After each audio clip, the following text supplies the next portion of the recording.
jaunes en marche, c'est l'acte 2 de ce livre, Macron, le président ventriloque.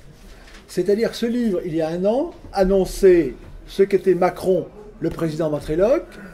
C'est ce système, avec la petite couronne jaune d'ailleurs. Donc Macron, ce qui compte, c'est pas de regarder Macron, c'est de regarder la main des lobbies qui est au-dessus. Le système, c'est la figure du roi et la magie politique. Et surtout, la solution pour les gilets jaunes et ceux qui veulent bien suivre le mouvement, c'est manifeste pour les aveugles pour les présidentielles 2022. Donc ce livre, c'est le guide des opérations. C'est la grille de lecture de l'aveuglement qui est à vaincre. Puisque dans ce livre, il est bien dit qu'il y a 3 étapes. Il y a acte 1, acte 2, acte 3. L'acte 1, ça a été la révélation du système ventriloque de duplicité de Macron, donc le langage révolutionnaire ventriloque, celui qui dit l'inverse de ce qu'il fait.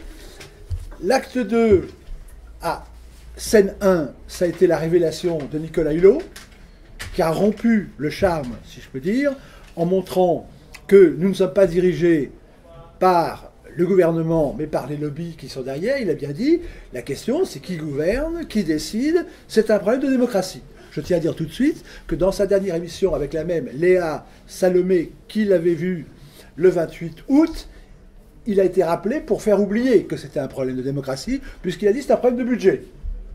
Donc c'est l'homme qui disait « Je ne veux plus me mentir » et qui revient 3 mois après pour vous jouer du pipeau. Donc c'est la question de l'aveuglement. Et à quoi assistons-nous actuellement? À un problème de représentation colossale. C'est-à-dire que les médias sont tétanisés, ne savent pas comment expliquer ce mouvement.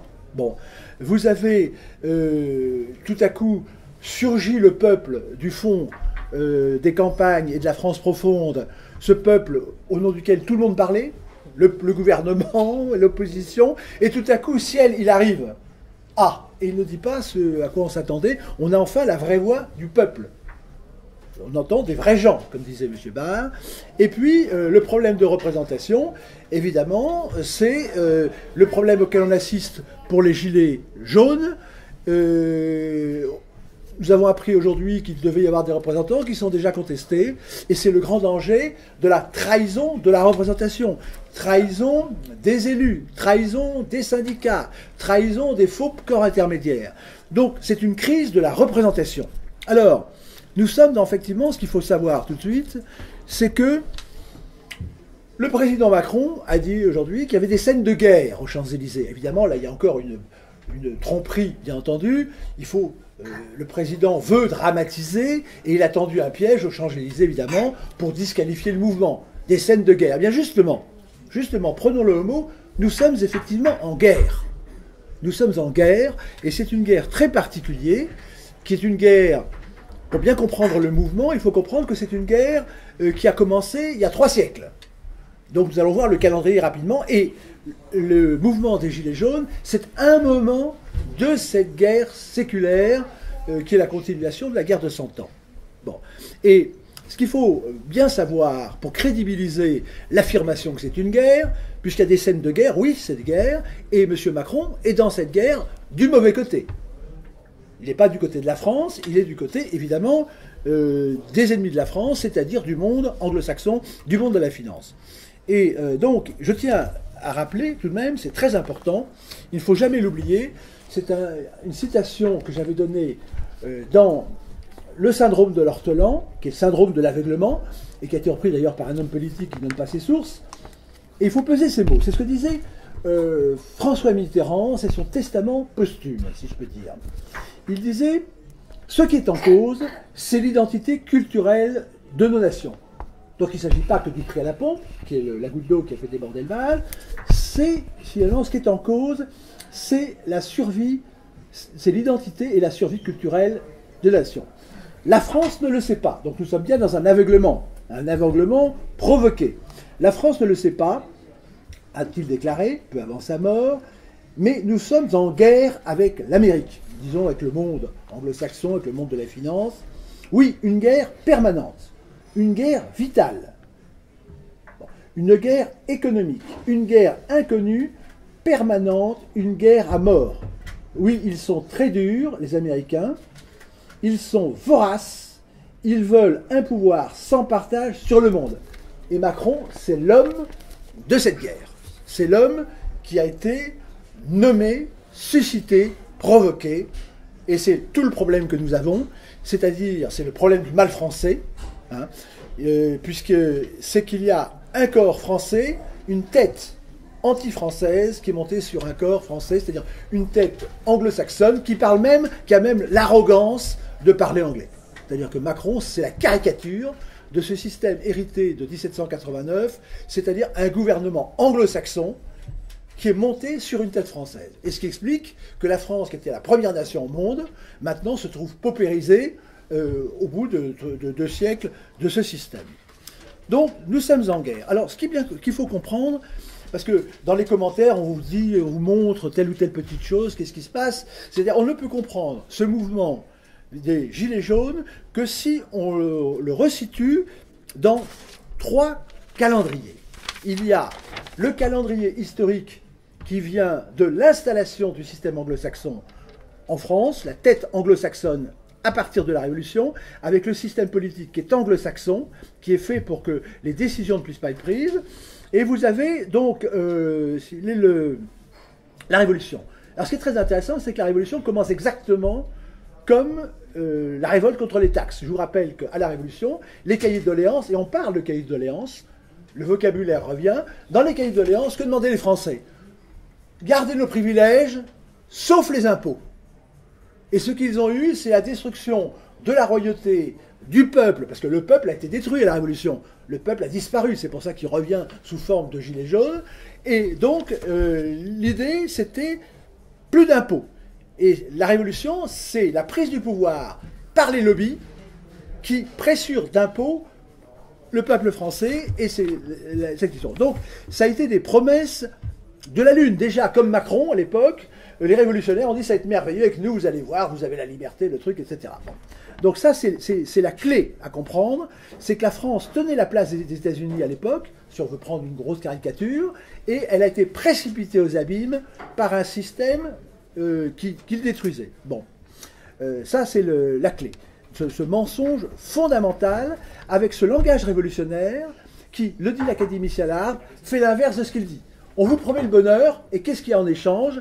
Le vandalisme, la guillotine, le terrorisme, parce que quand on voit M. Macron et compagnie qui s'affolent, alors qu'est-ce qui se passe-t-il? Il ne faut pas oublier que la Ve République, c'est la première plus 4. Et la première, c'est la première république terroriste du monde, et puis après la guillotine et les terroristes. Bon, donc c'est ce calendrier qu'il faut. Ensuite, vous avez le deuxième calendrier, c'est l'arrivée de Macron, qui vous raconte encore une chanson extraordinaire. Avec moi, vous allez être heureux, c'est le nouveau monde, c'est l'histoire de... Nous allons tout réinventer.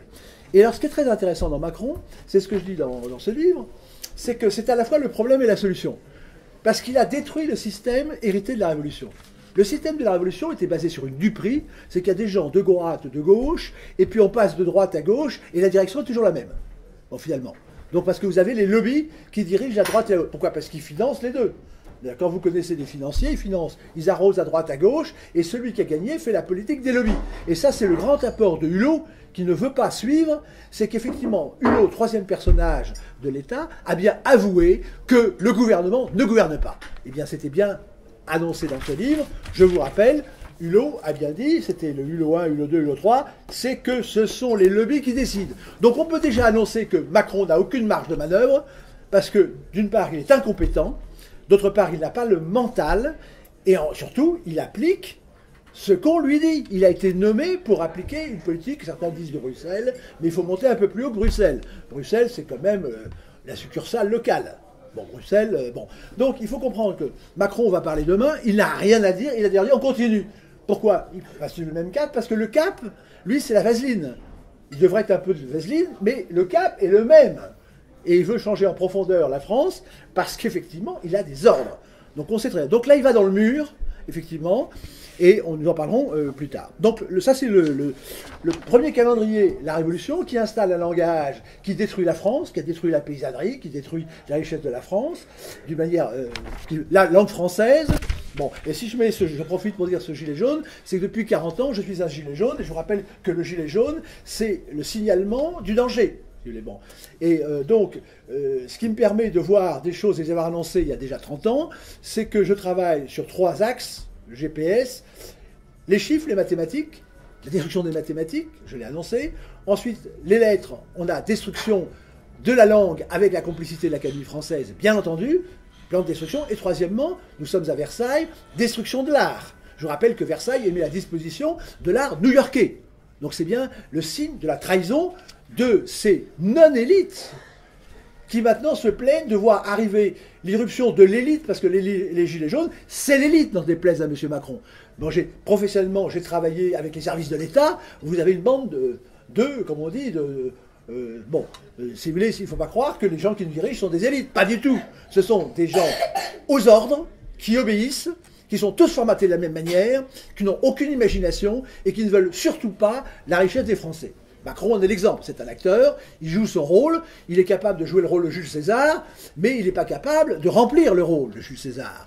Donc il a parlé de la figure du roi, il est allé à Versailles plastronné, mais il est capable effectivement d'avoir un costume, de s'avancer en se tenant à peu près droit, c'est-à-dire il ne marche pas spécialement bien pour arriver, mais il n'est pas capable de jouer le rôle. Il ne faut pas confondre l'acteur qui joue un rôle avec le fait de remplir ce rôle. Voilà. Bon. Et le troisième calendrier. Alors, donc Macron a quand même rompu le cycle 1789. En détruisant le volant droite-gauche, il a détruit 1789 son principe de fonctionnement.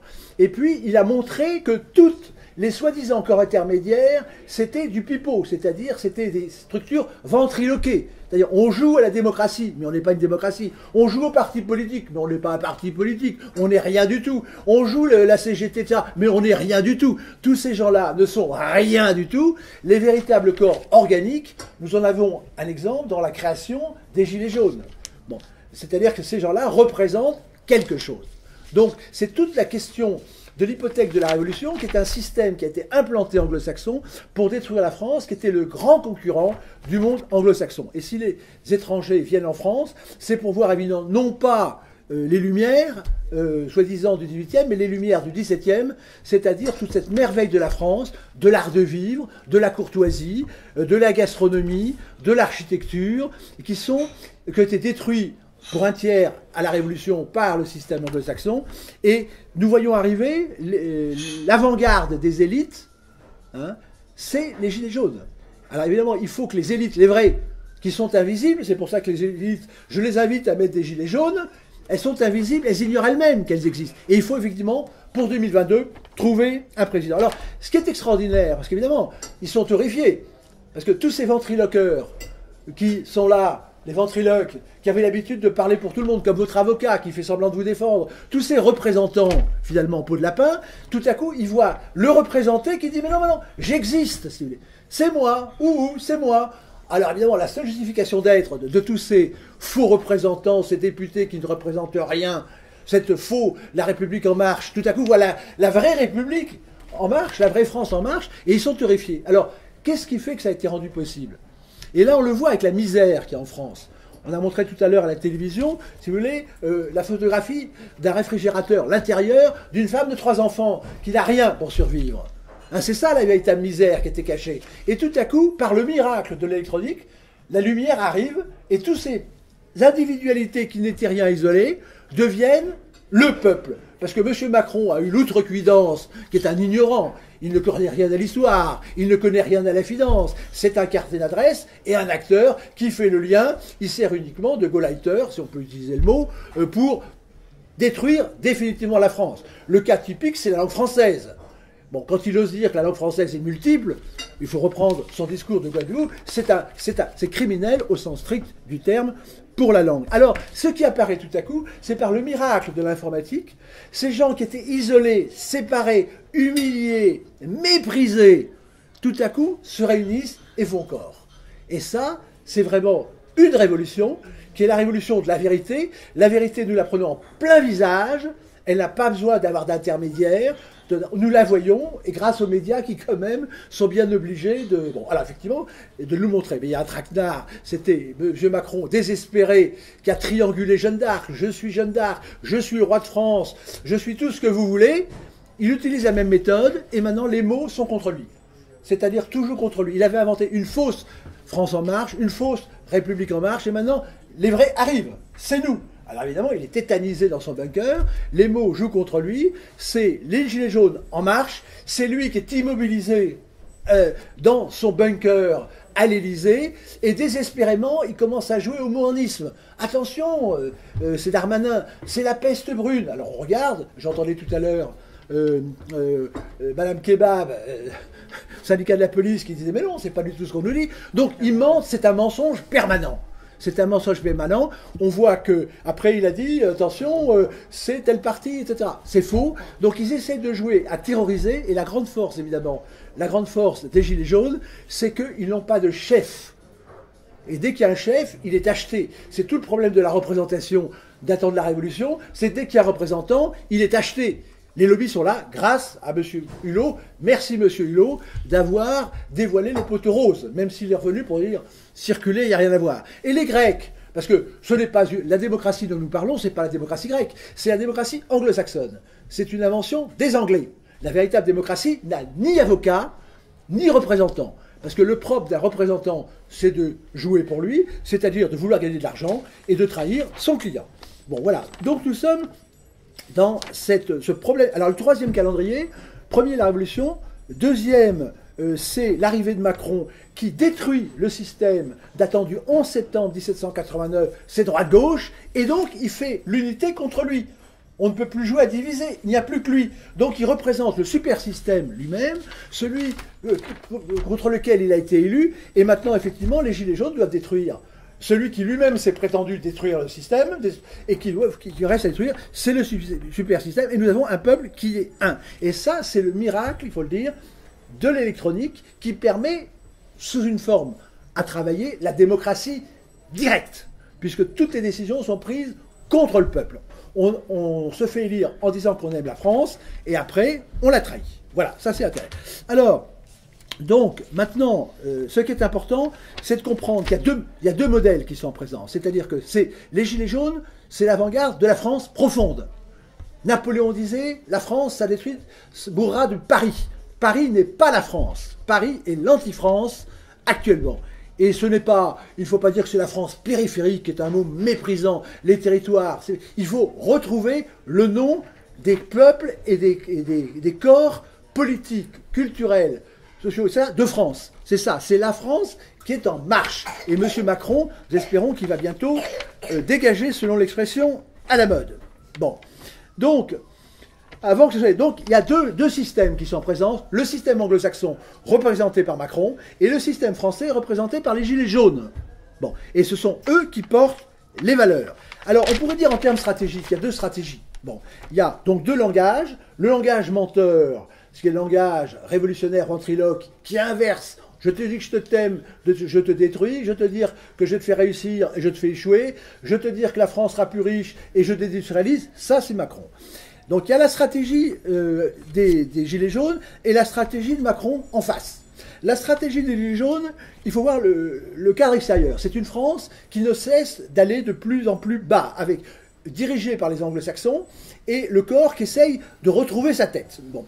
Donc l'environnement interne, si vous voulez, ce sont effectivement, on le voit, c'est la France profonde, si vous voulez, c'est effectivement qui n'ont pas de chef, bon, qui sont hors sol. C'est-à-dire, ils ont compris, tous ces gens-là, que les représentants sont des menteurs. Les représentants sont uniquement payés pour les trahir au service d'un pouvoir mystérieux, mais dont Hulot, heureusement, a révélé que c'était les lobbies. Mais ce qu'il faut voir, c'est que ces gens peu nombreux, nous dit-on, prenons même le chiffre de 300 000, eh bien, c'est le chiffre que donne l'académicien Laharpe pour dire que 300 000 hommes ont seulement fait la Révolution en 1789. Aux ordres, évidemment, de la cavalerie de Saint-Georges anglo-saxonne. Bon, contre 26 millions d'habitants. Donc ça donne une idée. Mais en tout cas, grâce au sondage, pour l'instant, il y a 75%, disons que les Français sont tous derrière les Gilets jaunes. Et les 25% hypothétiques, c'est qu'ils ne sont pas français. Parce que quand on n'est pas ému par ce qu'on voit, c'est qu'on n'est pas français. Bon. Ensuite, l'objectif. L'objectif des Gilets jaunes, c'est simple, c'est faire éclater la vérité. Et ce qui attire la vérité, c'est la vérité. Sur la misère, sur les taxes, sur la paupérisation de la France, sur le mépris, c'est faire éclater la vérité. C'est ça leur objectif. Alors évidemment, il y a les taxes, il faut régler les problèmes. Mais c'est par la vérité que nous aurons un véritable gouvernement au service de la France et non pas du parti de l'étranger, comme l'a dit Chirac avant de tomber en pamoison. Bon. Ensuite, maintenant, quelle est la stratégie? La stratégie des Gilets jaunes, c'est stop. Il faut bloquer, il faut arrêter. On ne nous écoute pas, il faut bloquer quelque chose pour que le train s'arrête et qu'enfin ça change. Il faut inverser les courbes, la courbe de la chute. Bon, c'est ça leur stratégie. La stratégie, bon. Et maintenant, donc c'est le stop pour rendre visible, pour qu'enfin on tienne compte de ce qu'ils disent. Bon, et ça, ils le cherchent, cette voie. Et le coup, nous l'avons vu, il y a un coup, mais qui n'est pas... En face, quelle est la stratégie de Macron? Eh bien, la stratégie, c'est la stratégie que lui dictent les lobbies. Le cap, il est pris. Où? En dehors de la France. C'est la destruction de la France, désindustrialisation, paupérisation. On n'est plus même capable de faire payer un camion maintenant qui passe en France, de lui fixer une taxe. Bon. Voilà où on en est. Bon, donc plus rien ne se décide en France, on le sait très bien. Bon, donc c'est le Gauleiter qui exécute les ordres qui lui sont donnés.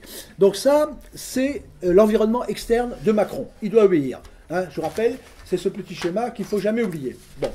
Ensuite, vous avez l'environnement interne, si vous voulez, c'est que il ne représente qu'au plus 15%. Alors le gros mensonge qui veut dire les Français ont élu Macron, il n'a pas été élu.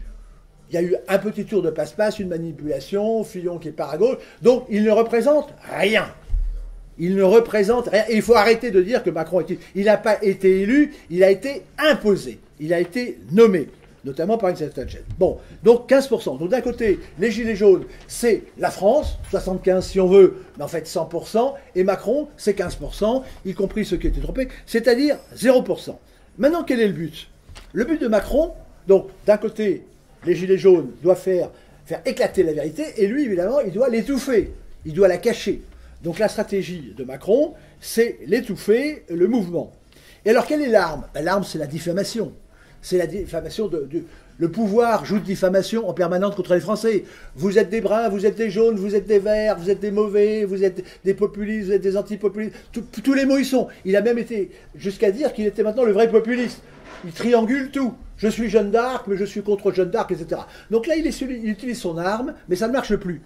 C'est-à-dire que maintenant, il est désavoué par les syndicats de police, par la réalité. Ils ont voulu faire croire qu'évidemment, c'était une marée brune qui arrivait aujourd'hui. Donc c'est la diffamation permanente, ventriloque. Alors, son arme, c'est la magie, évidemment. Je vous rappelle que Macron s'est fait élire en disant « La politique, c'est un style, c'est une magie ». Eh bien, on voit que la magie, actuellement, elle tourne au vinaigre. Bon. Et maintenant, le coup, évidemment, c'est effectivement, maintenant, on est au bord de l'explosion. Bon, ça, c'est important. Et il faut savoir que Macron ne va pas pouvoir résister. Il est incompétent. Si les réunions du Conseil des ministres étaient si longs, c'est parce qu'effectivement, il est totalement incompétent. Et puis, comme il est seul, il fatigue. Donc, il ne peut qu'exploser.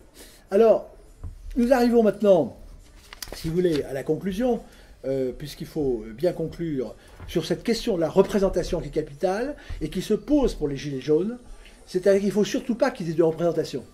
Parce que les représentations vont avoir une telle pression, de telles menaces, qu'ils ne peuvent pas tenir. Donc ils peuvent avoir l'impasse tournante, etc. Mais il faut que les élites rejoignent ce mouvement. Donc je vous dis, c'est l'étape numéro 2. L'étape numéro 1, il y a 3 étapes, 3 actes pour la reprise du pouvoir. Le but, c'est la reprise de pouvoir. Les Gilets jaunes ont bien compris qu'il faut changer de pouvoir. Mais c'est tout le système qu'il faut changer. C'est ce qu'avait annoncé, finalement, avait fait semblant d'annoncer Macron. Donc Macron a eu raison. Donc c'est ce que je dis, c'est le problème et la solution. C'est que je dis dans ce livre, j'explique qu'il faut faire en vrai ce que Macron a annoncé et a fait en faux. Il est évident que s'il a un peu séduit, c'est qu'il a annoncé que les choses allaient changer. C'est qu'il y aurait un nouveau monde. C'est que c'en était fini, le vieux monde. C'est comme ça qu'il... Eh bien, maintenant, il faut le faire en vrai. C'est le programme que doit avoir le prochain président, le prochain candidat à la présidence pour 2022, manifeste pour les... Bon, c'est le guide. Alors, maintenant, donc, il faut bien se représenter que... Il ne faut pas qu'ils aient une représentation nominale, les Gilets jaunes. Nominale, c'est avec des gens en titre qui vont... Non, il faut qu'ils soient organiques. C'est-à-dire que la France est un pays organique. La Révolution a mis des noms sur les choses, a changé les villes, le calendrier, etc., pour essayer de dominer la réalité, pour l'empêcher de se manifester. Donc le grand défi intellectuel, c'est pour ça qu'il faut réarmer l'intelligence, c'est de revenir au modèle français. Donc il y a toute une réflexion à faire, c'est balayer le système anglais, qu'on appelle libéral par tous les mots, mais qui n'est que le modèle anglais qu'on veut nous imposer. De toutes les manières, il faut retrouver ce modèle. Donc je vous rappelle, c'est les questions de représentation. Il faut maintenant les élites rejoignent, je dis les vrais, les gilets jaunes. C'est pour ça que je porte ce gilet, n'est-ce pas? Bon, il faut qu'elles se signalent, qu'elles apparaissent.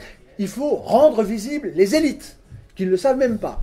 Et à la tête des élites, il va falloir trouver un moyen, puisque nous sommes dans un système, qu'il y ait un président qui soit représentatif des gilets jaunes, c'est-à-dire des élites tout court de la France. Et les Macron et compagnie, c'est la lie de la France. C'est certainement pas les élites. Je répète que comme quand Macron ose dire que cette France qui manifeste, c'est-à-dire 75% d'une certaine manière, représente la France qui n'a pas trouvé sa place dans la mondialisation, c'est-à-dire dans l'oppression anglo-saxonne, c'est-à-dire dans la destruction des valeurs, dans l'appauvrissement. Parce que le système, la financiarisation, c'est l'appauvrissement. Pourquoi est-ce qu'on fait payer des impôts aux pauvres? On pourrait dire les riches peuvent les payer eux-mêmes. Eh bien non, parce que la véritable richesse, ce sont les pauvres. Ce sont eux qui travaillent. Ce sont eux qui soignent. Bon, je vous rappelle, quand il y a eu la laïcité, le père Combes, qui avait lutté toute sa vie contre les religieux, il s'est fait soigner chez les religieux. Parce qu'il s'est dit, là, moi, il y aura quelqu'un d'honnête qui va me soigner. Vous voyez? L'honnêteté, elle est à la base. Bon, c'est ça qu'il faut bien comprendre dans ce mouvement. Bon, tragique. Alors, donc nous sommes dans cette crise de la représentation. C'est un véritable défi à l'intelligence. Bon, le but, c'est de faire éclater la vérité. Il faut donc la langue de la vérité. La révolution en cours, c'est une révolution de la vérité. Et il faut retrouver un vrai langage politique. Il faut réinventer un langage politique, non pas un langage trompeur comme il l'a. Et donc, comme le disaient certaines personnes, que je ne l'aimerais pas, mais je l'aime quand même, Zemmour et compagnie, qui ne voient qu'une jacquerie. Quel aveuglement! Ou alors, quelle trahison! Ce n'est pas une jacquerie. C'est la France en marche. Ce n'est pas un suicide. Bon, et ce livre, c'est l'anti-suicide français. C'est la reconquête. Ce qui compte, c'est la reconquête. Arrêtons de dire que les Français se suicident, n'en peuvent plus, que c'est une jacquerie. Non, quand vous voyez la qualité des gilets jaunes, eh bien vous dites effectivement, c'est avec cette qualité-là que la France a été faite, que l'on a un si bon vin, une si bonne cuisine, de si belles choses. Bon, donc c'est un appel, les gilets jaunes, c'est bien un appel à réarmer l'intelligence, c'est un appel à la vérité politique, et résumons maintenant. Donc, nous sommes en guerre d'aveuglement. Bon, cette guerre, c'est une guerre de représentation, donc d'inversion du langage, de ventriloque. C'est-à-dire qu'on a des gens qui ont pris le pouvoir en disant « nous parlons pour vous, nous pensons pour vous », etc. et qui pendant ce temps nous font les poches. Bon, donc il faut bloquer. L'idée, c'est que Macron est bloqué, nous sommes complètement bloqués par les lobbies qui sont les véritables représentants. Il faut un véritable gouvernement. Et la mystification de Macron, bon, c'est la mystification de Macron a conduit, s'il a montré effectivement que tout ce qui lui était, en détruisant les partis, qu'il ne reste plus rien entre lui et les gilets jaunes. Bon, donc maintenant, ce qu'il faut faire, c'est refaire en vrai ce que Macron a fait en faux. Bon, et il faut tous soutenir cette révolution de la vérité, dont les lignes sont, je le rappelle, fixées par ce livre, qui a annoncé que, ça c'était le syndrome d'Anderson, de Hulot, c'est qu'à un moment, le roi est nu, dit le petit enfant, ben ça a été Hulot qui n'est pas un petit enfant, mais qui a dit je ne peux plus mentir. Donc Hulot a annoncé, qui annonçait effectivement ces gilets jaunes, c'est-à-dire qui refont en vrai ce que Macron avait fait faux avec ses marcheurs. Bon, c'est ce qu'il faut soutenir. Et la clé qu'il ne faut jamais oublier, ce qui est en cause, comme l'a dit Mitterrand, c'est le modèle culturel de la France. Macron représente le modèle ennemi. L'ennemi perfide Albion, c'est le modèle anglo-saxon. Et donc ce livre, je tiens à le dire, c'est bien l'instrument, la grille de lecture qui permet de comprendre, de faire monter au sommet le véritable enjeu. le véritable enjeu, c'est un guide de conduite de cette guerre, puisque Macron tient à dire qu'il y a un spectacle de guerre. Oui, c'est une guerre, mais une guerre sémantique, une guerre de mots. Il faut reprendre le pouvoir du langage. Ce n'est pas que l'anglo, c'est un plan de reconquête pour 2022. Et je tiens à rendre hommage d'ailleurs à Philippe Bossan, qui a permis de faire ce plan de reconquête que ne veut pas suivre la langue française. Enfin, il y a un instrument de mesure. L'instrument de mesure... Donc, dans ce livre, j'annonce qu'il y avait 3 verrous à faire sauter pour l'aveuglement. Le premier, c'est le secret de la prise du pouvoir de Macron. Bon, je vous rappelle que cette thèse est maintenant très répandue. À des dizaines de milliers de personnes qui ont pris conscience. Les médias le savent. Bon, à l'Élysée, on connaît ce livre. Bon, puisque je vous rappelle, comme je le dis, Macron est venu chercher à Versailles, ici, la figure du roi, pour trianguler, pour s'en servir, évidemment, dans le sang. Donc il y a 3 verrou. Premier verrou, c'est le système ventriloque qui a pris à Macron de prendre le pouvoir. Donc, c'est la société, une société de mystification, une société de duperie. Bon, ça a été révélé, maintenant c'est connu. L'étape 1 est franchie. C'est-à-dire le modèle qui nous opprime, anglo-saxon, d'inversion des choses, est connu. Étape 2, c'est l'étape des Gilets jaunes, qui a été initialisée par Hulot. C'est-à-dire que maintenant, la France se met en marche. Bon, la vérité est proclamée, excusez-moi de le dire du peu, c'est ce livre, donc ça c'est le guide du salut, si je peux dire. Ensuite, instinctivement, ou en ayant lu, ou en ayant compris, peu importe, la France se remet en marche, l'imposture est comprise, c'est-à-dire quand la tête n'est plus capable de dire la vérité, le corps exprime la vérité. Donc les Gilets jaunes, ils expriment par tout ce qu'ils disent cette vérité qui est cachée, qui est empêchée, qui est scellée. Ça, c'est l'étape numéro 2. Et la 3e étape, évidemment, c'est... Donc, le premier, c'était le secret de la prise du pouvoir de Macron. Le deuxième, c'est le plafond de verre qui empêchait les Français de s'exprimer. Il est rompu et en cours d'être rompu par les Gilets jaunes. Et le troisième, c'est les lignes du mal français que recherchait Pierre Fitz. Les lignes du mal français, c'est quoi? C'est une tête étrangère qui est mise sur un corps français, qui le détruit. Et Macron le représente idéalement, puisqu'il parle anglais en plus, et qu'il a été nommé par les lobbies. Donc, vous avez ces 3 étapes. Donc, la deuxième est franchie, c'est le plafond de verre, et ce plafond de verre est passé par le jaune. C'est le jaune qui permet de passer à travers ce plafond de verre, c'est-à-dire rendre visible ce que le pouvoir ne veut pas voir, visiblement. La misère en France, ces migrants de l'intérieur qui fuient la Macronie actuellement. Et le troisième qui restera à franchir, c'est en finir avec le mal français, que dénonçait déjà Voltaire d'ailleurs, c'est avoir un gouvernement français. Je vous rappelle quand même que Macron a eu l'impudence, et je terminerai en conclusion par ce fait, de dire qu'il s'est identifié à Jeanne d'Arc. Il a dit donc, Jeanne d'Arc c'est la France, donc les ennemis de Jeanne d'Arc c'est les ennemis de la France, et mes ennemis, c'est l'anti-France. Il a été obligé de reprendre le discours des années 30. Eh bien, moi, je vous le dis, l'anti-France, c'est Macron. La France, ce sont les Gilets jaunes. L'anti-France, c'est Macron. Et je terminerai, donc c'est un appel au courage, avec cette fameuse phrase que disait la mère du sultan, donc de Boiteville. Tu pleures comme une femme ce que tu n'as pas su défendre comme un homme.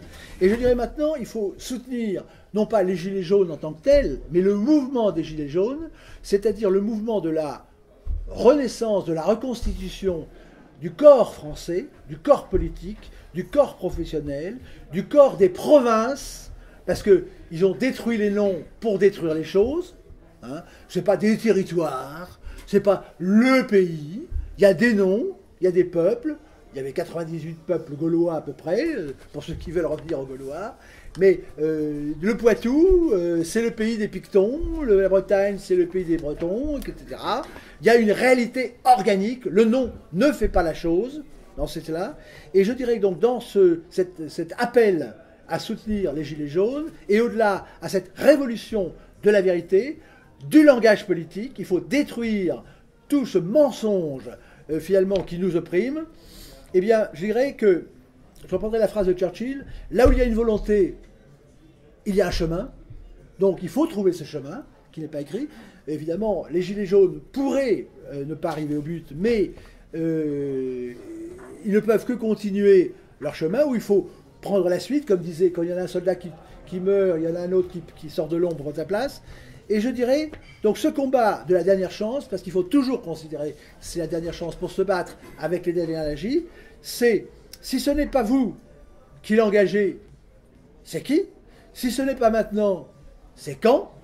Et si ce n'est pas ainsi, tel que je le décris, c'est comment?